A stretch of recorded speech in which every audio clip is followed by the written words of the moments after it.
নমস্কার বন্ধুরা, আবার একটা নতুন ব্লগ নিয়ে হাজির হয়েছি। তোমরা হয়তো এটা দেখেই বুঝতে পারছো এটা কি ব্লগ হতে চলেছে। একটু লেট আপডেট হলো আমার এটা ভিডিওটা আপলোড করতে, ঠিক আছে? ওই জন্য কিছু তোমরা মনে করো না। এটা হচ্ছে হনুমান জয়ন্তীতে।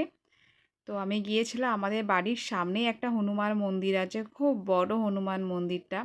তো এইখানে গেল বছর থেকে এবারে খুব ভালো এটা করেছে, মণ্ডপটা খুব ভালোভাবে সাজিয়েছে। তো সেটাই আমি তুলে ধরছি তোমাদের কাছে। দেখতেই পাচ্ছ কত লোকের আনাগোনা। তো এইখানে আমি এসেই মাত্র পুজো দিয়েছি। পুজো দিয়ে ঠাকুরকে এক ভক্তি ভরে আমি মনে করলাম যে মন্দিরের ভেতরে ঢুকবো, ঢুকে লাইন দিতে হবে, অনেক কষ্ট করতে হবে, কিন্তু টোটালি পুরোটাই আলাদা। আমাকে লাইন দিতেও হয়নি, আমাকে মন্দিরের ভেতরে ঢুকে যে বাবাকে পুজো দিতে পারলাম না বজরংবলীকে, এটা খুব আফসোস হচ্ছিলো। ঠাকুরমশাই পুজো দিয়ে দিল। তো সেটাই, ঠাকুরমশাই সবার পুজোটা দিয়ে দিচ্ছে। এবারে অনেকটা সিকিউরিটি গার্ড ফার্ড দিয়েছে। গেল বছর এতটা এরকম ছিল না, গেল বছর ভেতরে ঢুকে গিয়ে একদম ঠাকুরের কাছে দাঁড়িয়ে পুজোটা দিয়েছি। তো সেটাই, এখানে আমি যতটা পারছি আমি তোমাদেরকে আমি বজরংবলীকে দেখাচ্ছি, কেন প্রচণ্ড ভিড় মুখের সামনে, তোমরা দেখতেই পাচ্ছ। আমি যতটা পারছি ঠাকুরকে আমি ক্যাপচার করছি, ঠিক আছে? বন্ধুরা থাকো আমার সাথে। আমার মেয়ে তো খুবই বিরক্ত করছে, তোমরা শুনতেই পাচ্ছ, দিয়া বিরক্ত করেই যাচ্ছে, না কিছু বলতেই থাকছে।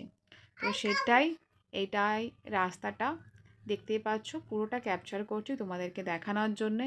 এখানে কিছু ঠাকুরের গান হচ্ছে, গানগুলো অসাধারণ, কি বলবো, মনে হচ্ছিল না প্রাণটা জুড়িয়ে যাচ্ছে। আমি তো এখানে অনেকগুলোই গান শুনেছি, ম্যাক্সিমাম তিন চারটা তো গান শুনেছি বসে বসে। সত্যি বলতে গেলে গানের মানেগুলো আছে, যে রামচন্দ্র নৌকা করে যাচ্ছে, রাম আর লক্ষ্মণ, ওখানে মাঝি বলছে কোথায় যাচ্ছ বা কত টাকা দেবে, এরকম একটা মেরা নৈয়া মেয়ে হিন্দিতে বলছিল গানটা, এত সুন্দর। আমি শুনেছি নাকি এইসব গান শুনলে ঠাকুরের ভগবান কিন্তু আশেপাশেই থাকে। এটা শোনা মা কাকিমা ঠাকুমা এদের কাছেই শোনা। তো আমি জানি না, কিন্তু আমি যখন গানটা শুনছিলাম, সত্যি কথা বলতে গেলে আমার মনটা প্রাণটা জুড়িয়ে যাচ্ছিল। মনে উঠতে আসতে ইচ্ছা করছিল না, মানে আমি ওখানেই বসে থাকি। এত সুন্দর ভজন করছিল, এত সুন্দর ভজনটা হচ্ছিল, কি বলবো, অসাধারণ ভজনটা হচ্ছিল। তোমাদেরকে আমি বলে বোঝাতে পারছি না, এত ভালো ভজনটা হচ্ছিল। কেউ থাকলে তোমাদেরও ভালো লাগতো হয়তো। তো আমার এত ভালো লেগেছে, নিশ্চয়ই তোমাদের ভালো লাগতো। সত্যি ভগবান আছে, যে বসেছিল না, প্রাণটা জুড়িয়ে যাচ্ছিল, ওখান থেকে আসার ইচ্ছাই করছিল না, এতটুকুই। আমি বিয়ের আগে খুব মন প্রাণও দিয়ে বজরংবলীকে সেবা করতাম, পুজো করতাম। বাবা আছে, আমি এটা বিশ্বাস করি। আমার বাপের বাড়িতেও বজরংবলী বসানো আছে। আগে মাটির ছিল, মাটিরটা অনেক সময় জল টল পড়ে না গলে গেছে, নষ্ট হয়ে গেছে, চূড়া টুড়া সব ভেঙে গেছে। তার জন্য আমি, আমার দিয়া যখন 3 মাসের 4.5 মাসের ছিল, তখন একবার বাপের বাড়ি গিয়েছিলাম। তখন তখন গিয়ে আমি একটা পাথরের মূর্তি বসিয়ে এসেছি। আমি জানি মা পুজো দেয়, তো মা ঠিক করে হয়তো দিতে পারে না, ওটা জল টল পড়ে বা কিছু, এটা নষ্ট হয়ে যাবে। তো আমি ওইটা রেখে এসেছি, বাবা যাতে আমার মা বাবাকে দেখুক। আর তো কেউ নেই, আমি যেতে পারি না, আমি অনেক দূরে থাকি।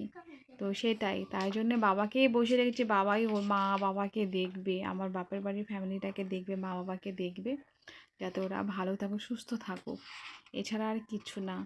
তো সেটা মন প্রাণ দিয়ে আগে খুব ভালোভাবে পুজো করতাম, নিরামিষ খেতাম, বাবাকে নিজের হাতে ঘরে বসে পুজো দিতাম শনি মঙ্গলবার করে। এখন সেটা হয়ে ওঠেই না, সেদিনকার টোটালি নিরামিষেই থাকতাম। সেদিনকার পারলে অরেঞ্জ কালারের কাপড় জামা পরতাম, সব কিছুই পালন করতাম, অফিস করতাম, তবুও করতাম। বাবা কিন্তু খুব সাড়া দেয়।